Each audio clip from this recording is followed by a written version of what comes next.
Coucou les amis, bienvenue dans un nouvel épisode du podcast. Je suis trop heureuse de vous retrouver aujourd'hui parce qu'on va parler d'un sujet qui me tient énormément à cœur et je trouve qu'on parle pas souvent de ce sujet, que ce soit sur les réseaux sociaux ou dans notre vie quotidienne, alors que c'est pourtant un des sujets les plus importants et les plus transformateurs qu'on peut aborder ensemble.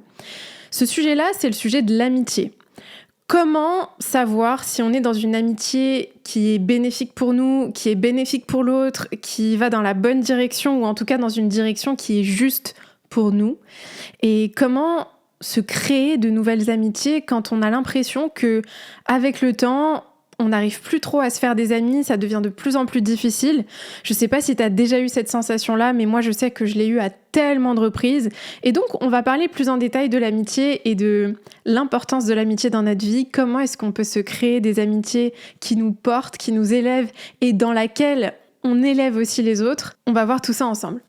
Avant de commencer, pour ceux qui ne me connaissent pas encore, je m'appelle Mariam Gaderi, je suis entrepreneur, coach et podcasteuse. J'adore parler de sujets qui touchent le développement personnel, spirituel, l'entrepreneuriat, le personal branding. Tous ces sujets-là me fascinent et j'accompagne des entrepreneurs à briller, à rayonner sur les réseaux sociaux en étant pleinement eux-mêmes, à porter leur voix et à développer un business qui les inspire. J'ai une petite faveur à te demander, si t'écoutes ce podcast et qui t'inspire, qui t'aide ou qui t'apporte une quelconque valeur au quotidien, je te serais hyper reconnaissante si tu pouvais prendre quelques instants pour t'abonner à la chaîne YouTube si tu m'écoutes sur YouTube et si tu m'écoutes sur les plateformes audio comme Spotify ou Apple Podcast, de laisser un avis, ça fait une énorme différence et ça prend quelques secondes. Je te remercie beaucoup et je te souhaite une très belle écoute. Alors, pourquoi est-ce que c'est important de parler de l'amitié ? Parce que je me rends compte avec le temps que l'amitié, c'est absolument fondamental pour l'être humain. Peu importe le type de relation qu'on a, que ce soit dans notre vie amoureuse, dans notre vie professionnelle, dans notre vie familiale, vraiment toutes sortes de relations qu'on peut entretenir avec les autres a ce fondement-là de l'amitié. Et quand on néglige nos amitiés, on néglige notre vie parce que on se rend pas compte à quel point c'est essentiel d'avoir des personnes autour de nous qui nous soutiennent, qui se réjouissent pour nous dans les moments où on réussit, qui pleurent avec nous, qui s'assoient à côté de nous dans les moments où on traverse des douleurs, des peines, des difficultés. Je trouve que on vit dans un monde où malheureusement, et c'est pas pour critiquer le système ou quoi que ce soit, mais c'est pour vraiment mettre le doigt sur le fait que plus on grandit, plus on devient adulte et on vit notre vie, plus on est face à des situations qui nous blessent, qui nous déçoivent, qui ont vraiment des impacts importants sur nous. Et je sais pas si en m'écoutant, ça résonne pour toi, mais moi, je sais que quand j'étais plus jeune, j'avais vraiment tellement... Je mettais tellement d'importance sur mes amitiés. Mes amis, c'était tout pour moi, quoi. Et je pense que je mettais la plupart de mon temps, je l'investissais dans mes amitiés.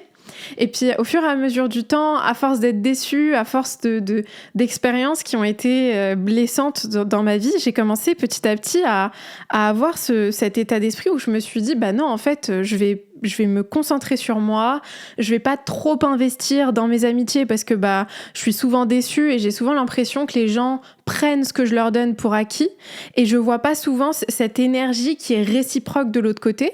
Et c'est vraiment quelque chose qui est beaucoup arrivé dans mes amitiés. Je donnais, j'étais hyper présente pour mes amis. Je me rappelle notamment d'une amitié où cette personne pouvait m'appeler même à 2h du matin en pleurant. Je restais en pyjama, je mettais mes baskets et je courais chez elle pour l'aider. Et en fait, j'ai vraiment vu à quel point je donnais dans mes amitiés.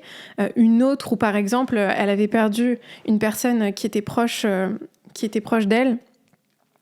Et j'avais passé le week-end avec elle à être présente quand elle pleurait, à m'occuper de sa maison, de vraiment essayer de lui enlever de la charge mentale et d'être là pour elle. Parce que je pense qu'en amitié, on donne ce qu'on aimerait recevoir. On donne ce dont on aurait eu besoin nous-mêmes à différents moments de notre vie. Et c'est vraiment ce que j'ai fait beaucoup dans mes amitiés. Mais finalement, à force d'être déçue, qu'est-ce qui se passe ? Tu te dis non, je vais pas trop m'investir parce que je préfère pas prendre le risque risque encore une fois de trop m'investir et de voir que finalement c'est pas réciproque et de me sentir abusée ou prise pour acquise, on va dire. Mais avec le temps, je réalise que c'est pas forcément un état d'esprit qui est très bénéfique dans nos amitiés, parce que pour moi, l'amitié, c'est cette relation qui est tellement sacrée, où deux personnes décident de se choisir pour traverser la vie ensemble, pour traverser les bons et les mauvais moments ensemble, pour pleurer ensemble, pour se réjouir ensemble, pour être vraiment des partenaires, des alliés de vie. Et je trouve ça tellement beau et tellement à un certain niveau plus profond même que les liens qu'on peut avoir avec les personnes comme notre famille ou nos partenaires, parce que c'est des personnes qui sont censées être là dans les moments où on a des difficultés avec notre famille, avec notre partenaire, avec notre travail. C'est des personnes qui sont censées nous prendre par la main dans les moments où on a du mal à se relever et qui sont censées sauter de joie avec nous dans les moments où on a des bonnes nouvelles, où il nous arrive des belles choses.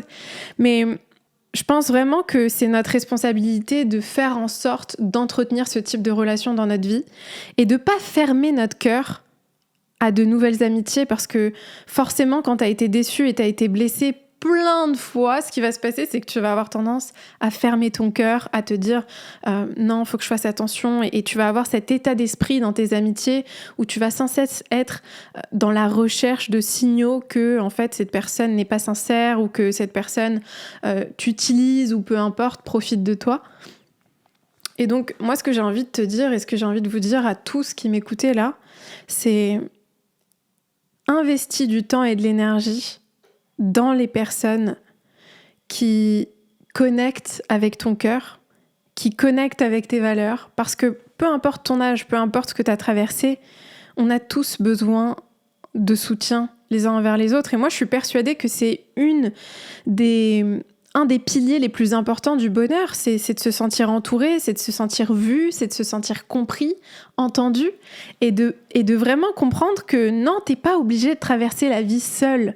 Cette glorification de la solitude, elle est insupportable. À un moment donné, il faut comprendre qu'on est des animaux sociaux.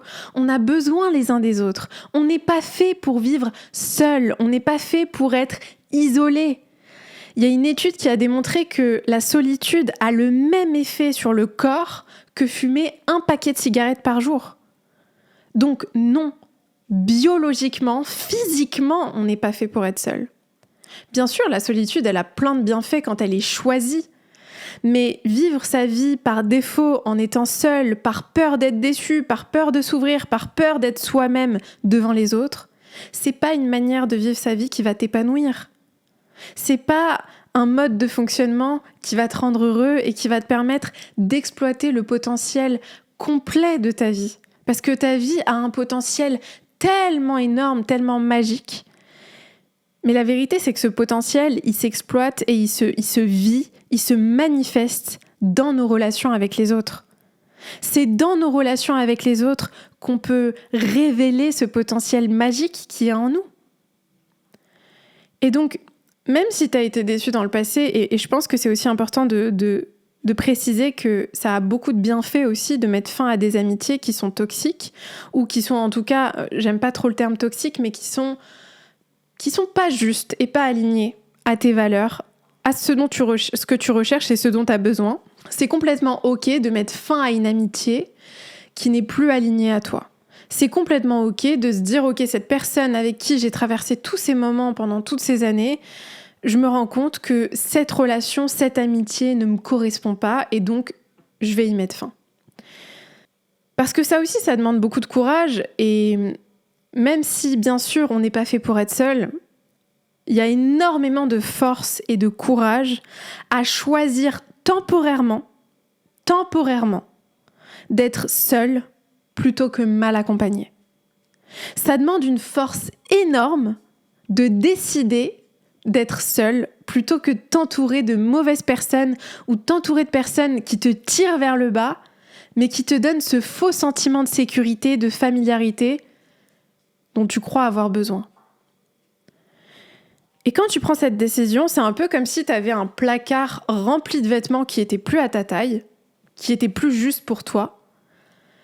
Quand tu enlèves ces vêtements de ton placard, quand tu mets fin à ces amitiés qui sont pas alignées à tes valeurs, tu fais de la place pour de nouvelles amitiés. Et dans ton placard, tu fais de la place pour de nouveaux vêtements. C'est exactement la même chose. Tu ne peux pas accueillir dans ta vie des personnes qui sont réellement alignées à toi, à tes valeurs, à qui tu es, à qui tu as envie de devenir, si tu continues à entretenir des amitiés, des relations qui ne sont pas alignées à qui tu es. Tu ne peux pas avoir les deux en même temps. Ça demande du courage de prendre cette décision, de mettre fin à ce qui est plus juste pour toi. Mais c'est en même temps, derrière ça, que tu vas pouvoir accueillir ce qu'il est. Et donc moi, j'ai envie de vous dire, quand on est dans une phase de notre vie où on transitionne, moi ça a été mon cas pendant presque 1 an, j'ai vraiment mis fin à des amitiés qui dataient de plus de 10 ans, mais des amitiés qui me donnaient une sécurité. J'avais l'impression que c'était des membres de ma famille. Et en mettant fin à ces amitiés-là, je me suis vraiment retrouvée toute seule.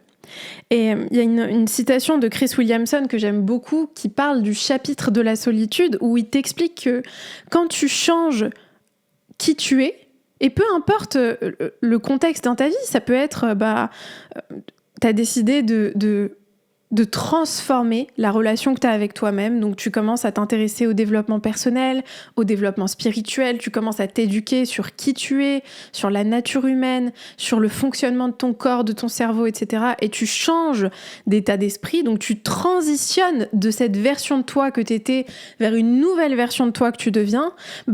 Tu vas peut-être perdre des personnes, tu vas peut-être mettre fin à des relations qui sont plus alignées à la version de toi que tu veux devenir. Ou peut-être que tu as décidé de transitionner d'un job de salarié à l'entrepreneuriat, ou peut-être que tu as décidé de déménager, ou tu as peut-être pris une décision qui est assez transformatrice, radicale, et qui va t'amener à devenir quelqu'un d'autre. En tout cas, quelqu'un qui se rapproche beaucoup plus de qui tu es vraiment et de ce que tu veux devenir. Et peut-être qu'à ce moment-là, tu vas te rendre compte que les gens qui t'entouraient depuis longtemps n'ont plus leur place dans ta vie. Et c'est un chapitre qui est extrêmement isolant parce que t'es pas encore là où tu veux aller, donc tu peux pas encore atteindre les personnes que tu veux atteindre, tu peux pas encore avoir accès aux personnes qui t'inspirent, et en même temps, t'es plus là où t'étais. Donc tu peux plus continuer à entretenir des relations qui sont pas justes pour toi. Et c'est important de se dire que c'est ok. C'est ok de traverser ce moment-là. Moi, je sais que je l'ai traversé quand j'ai quitté mon job de salarié. J'ai eu toute une phase où j'étais tellement seule. Et je me rappelle qu'il me restait un ami. Et cet ami-là... C'était complètement hallucinant quand j'ai commencé à faire mes vidéos sur les réseaux sociaux, sur TikTok, et que j'ai commencé à parler de développement personnel. Il faut savoir que cet ami, il était passionné d'astrologie. Et quelques temps avant, il m'avait dit qu'il voulait se lancer dans le coaching en astrologie. Et je l'avais énormément encouragé. Je lui avais conseillé de se lancer sur les réseaux, etc., même si moi, je n'étais pas encore lancée. Et entre-temps, je me suis lancée sur TikTok et j'en ai parlé à personne parce que je voulais pas avoir le bruit du monde extérieur projeté sur moi. Je voulais pas que les gens me projettent leurs insécurités, leurs peurs, leurs désirs, tout ce qui les touchait. Je voulais pas qu'ils me le projettent parce que je voulais juste être focus sur ce que moi je faisais. Et à un moment donné, il est tombé sur mes vidéos sur TikTok et en vérité, je vais quand même appuyer sur un point là-dessus, c'est que si tu te sens pas en sécurité à 100% de partager ce que tu fais à tes amis, c'est qu'il y a peut-être des questions à se poser. Et moi, à ce moment-là, je me suis pas sentie en sécurité à 100% de lui partager ce que je faisais. Et je pense que ça en dit long sur ce que je ressentais au fond de moi dans cette amitié. Il tombe sur mes vidéos TikTok et il vient vers moi et il commence à m'attaquer, mais d'une manière... C'est dégueulasse ce que t'as fait, je suis vraiment dégoûtée, je suis choquée, t'as volé mon idée, t'as volé mon projet, t'as voulu faire comme moi, t'as pas de personnalité, machin, etc. Et je lui dis, mais attends, tu m'as dit que tu voulais faire du coaching en astrologie ? Est-ce que je parle d'astro dans mes vidéos ? Et quand bien même ce serait le cas, l'astrologie, c'est pas le projet qui t'appartient à toi uniquement dans le monde, en fait. Après, bien sûr, si ça avait été de l'astrologie, je lui en aurais parlé par respect parce que j'ai quand même des principes là-dessus qui sont très très forts. Mais la psychologie humaine, le développement personnel, l'entrepreneuriat, ça a toujours été mes sujets préférés. Et j'avais absolument aucune obligation de lui en parler. Et à ce moment-là, j'ai pas cherché à débattre avec lui, j'ai pas cherché à me disputer, à l'appeler, à en parler avec lui. Même si on s'est appelé pour parler de ça, j'ai coupé. J'ai totalement coupé du jour au lendemain et je me suis retrouvée vraiment, vraiment seule. Quand je dis seule, j'avais quand même ma mère et ma sœur et mon père à mes côtés qui me soutenaient, mais j'étais pas entourée d'amis. J'avais pas un cercle d'amis, un groupe d'amis qui était là à m'encourager, à me soutenir, à faire vraiment, à avoir ce socle en fait qui me portait. Et je pense que ça a eu plein de bienfaits parce que je me suis rendu compte que j'étais capable d'être seule. Et que j'étais capable d'avoir la force de choisir une solitude temporaire qui allait m'amener à la version de moi que j'ai envie d'être, plutôt qu'à revenir vers ce qui était familier. Et je vais vous dire un truc, très honnêtement, j'ai plusieurs amis qui sont revenus vers moi durant cette période-là et jusqu'aujourd'hui, d'anciens amis avec qui j'avais vraiment coupé les liens, et j'ai jamais repris la relation. Tous les amis que j'ai aujourd'hui, c'est des amis que j'ai vraiment choisis, avec lesquels je m'entoure non pas par peur d'être seule, mais par choix, parce que c'est des personnes que je respecte, que j'aime, que je valorise pour qui ils sont et pour ce qu'ils m'apportent et ce que je leur apporte. Et je pense que c'est vraiment tellement important de se rendre compte que on peut traverser cette période et on peut s'en sortir. Et non seulement on va s'en sortir, mais on va faire de la place pour des amitiés qui sont encore plus belles, qui nous inspirent encore plus. Aujourd'hui, j'ai rencontré des personnes, je dis pas aujourd'hui, mais de manière générale, dans ma vie, depuis quelques temps, je rencontre des gens qui sont tellement alignés à moi, tellement dans mes valeurs, dans qui je suis et qui je veux être, que c'est juste incroyable à quel point ça me nourrit. Ça me donne de l'énergie. Et un énorme indicateur pour savoir si t'es dans une amitié qui te nourrit ou une amitié qui te draine, c'est de te poser la question, comment est-ce que je me sens après avoir passé du temps avec cette personne ? C'est quoi mon niveau d'énergie dans mon corps quand je passe du temps avec cet ami ? Est-ce que je me sens plein d'énergie, inspiré, joyeux, j'ai envie de croquer la vie à pleines dents, j'ai envie de me donner encore plus, j'ai envie d'être meilleure, j'ai envie d'être quelqu'un d'encore meilleur pour moi-même et pour les autres, je ressens de l'amour dans mon corps, de la joie, de la paix, de la sérénitude, ou bien est-ce que je me sens drainée, fatiguée, stressée, en colère, frustrée ? Qu'est-ce que je ressens ? C'est vraiment un indicateur tellement puissant et qu'on ignore la plupart du temps. 99% du temps, les gens se posent même pas cette question. Ils fréquentent des gens, ils échangent de l'énergie avec eux et ils se posent aucune question sur ce qu'ils ressentent eux-mêmes. Ils vont pas se poser la question, est-ce que cette interaction m'a donné de l'énergie ? Est-ce qu'elle m'a enlevé de l'énergie ? Est-ce que c'était un bon investissement de mon temps ? Parce qu'il faut pas oublier une chose, c'est que chaque personne avec qui tu passes du temps, c'est un investissement que tu fournis. Donc, est-ce que cet investissement de ton temps, de ton énergie, a été bénéfique pour toi et pour l'autre ? Parce que ça va pas que dans un sens. Est-ce que tu as pu apporter quelque chose à l'autre dans cette interaction ? Est-ce que tu es venu dans l'optique de juste prendre l'énergie de l'autre, prendre ses conseils, prendre son énergie, ou est-ce que tu as vraiment contribué à l'autre aussi ? C'est fou à quel point on se pose jamais ces questions. La plupart des gens ne se posent jamais cette question. Ils n'ont pas cette conscience d'eux-mêmes de se dire, dans cette interaction que je suis en train d'avoir là tout de suite, qu'est-ce qui est en train de se jouer ? Est-ce que je donne ? Est-ce que je prends ? Est-ce qu'il y a un échange qui est juste ? Et est-ce que je veux reproduire cette interaction, cette situation, cet échange, cette relation ? Est-ce que je veux la faire fleurir ?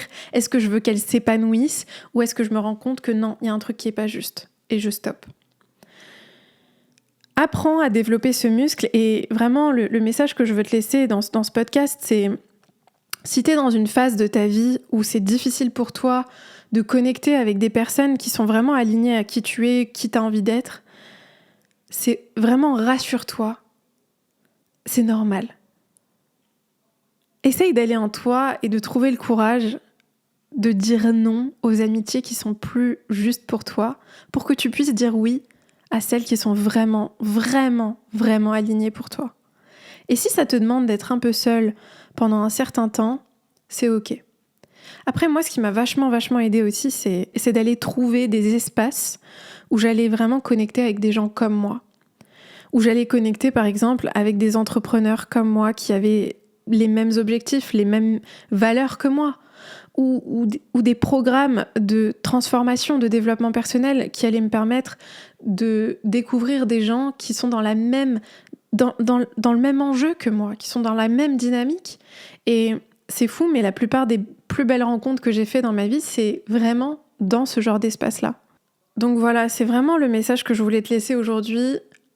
L'amitié, c'est une des choses les plus belles et les plus sacrées qu'on puisse expérimenter en tant qu'être humain. J'en suis persuadée. Et tu peux te faire des amis à absolument tout âge, à absolument tout moment de ta vie. Peu importe ce que tu as vécu avant, peu importe les déceptions que tu as eues, peu importe les choses que toi t'as faites qui ont peut-être été blessantes pour les autres. L'amitié, c'est notre droit de naissance et c'est quelque chose qui s'explore tout au long de notre vie. Et on peut se faire des amis de n'importe où dans le monde, dans n'importe quel contexte, à n'importe quel âge. Donc garde espoir et ouvre ton cœur. Ouvre ton cœur parce que c'est le plus important dans tout ça, c'est d'ouvrir ton cœur. Ouvre ton cœur sans avoir peur d'être utilisé, déçu, pris à profit, pris pour acquis, tu vois. Vraiment, donne-toi la permission de t'ouvrir à nouveau et je te promets que ce sera une des plus belles expériences et des plus belles rencontres que tu feras dans ta vie. C'est vraiment en t'ouvrant sans attente, sans chercher à avoir à tout maîtriser à l'avance. Mais juste en te disant que quand tu t'ouvres aux autres, les autres s'ouvrent à toi. C'est magique et c'est tellement vrai. Voilà, j'espère que ce podcast t'a plu. Si tu veux avoir accès à ma liste de livres complète sur le développement personnel, l'éloquence, l'entrepreneuriat, je te la mets juste en dessous de ce podcast. C'est une liste que j'ai faite avec beaucoup de soin. Tu verras qu'on a tout mis dedans, les résumés des livres, le lien pour te les procurer, les catégories, donc tu peux chercher par catégorie si tu cherches un livre sur l'éloquence, si tu cherches un livre sur le business, la stratégie, ou si tu cherches plus un livre sur la spiritualité, le développement personnel, tu trouveras tout dedans.